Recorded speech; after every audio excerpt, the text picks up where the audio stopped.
Hey Vision Chasers, it's Dr. Byrd here with another social studies lesson for you today. And I'm here with my pal Louie. He wanted to sit in and get an education. So today we're talking about the Stockholm Syndrome. What was the Stockholm Syndrome? That term is being used a lot over the internet right now. It's a popular song, but did you know that that phrase was first used in the 1970s to describe someone's mental state after experiencing trauma? So to describe this for you, I'm going to use the most popular case of Stockholm Syndrome, and that occurred in 1974. And it was actually Patty Hearst who was kidnapped. Now that last name should be familiar to you.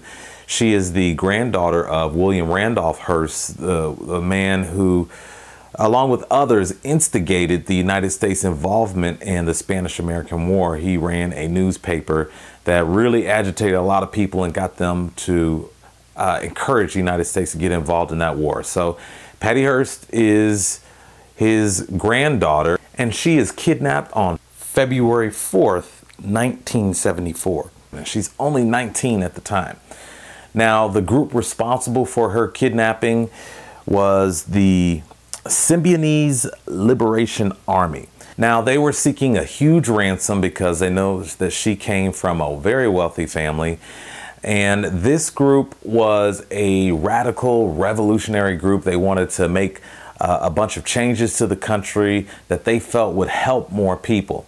Now, this group was very radical, and they were misguided because they used force, they used deadly force. They murdered people and they flagrantly broke the laws. And so they were very misguided, and they were radical. Actually, you can call them a terrorist group. That's how bad they were. So the Symbionese Liberation Army, they demanded $2 million from the Hearst family in order to secure the release of Patty Hearst. Now, this case takes a weird twist because after only a short 2 months of being captured by the SLA, Patty Hearst records an audio tape claiming that she has joined the SLA and she believes in everything that they stand for, and she's going to help them secure their mission. Now, Patty Hearst was definitely 100% with the SLA. And one of the things that they did was they participated in many bank robberies over a course of about 19 months that Patty Hearst was with the SLA. Now, here is actual footage from one of those bank robberies. Check this out.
So Patty Hearst's time with the SLA would come to an end on September 18th, 1975, when she was captured by the FBI.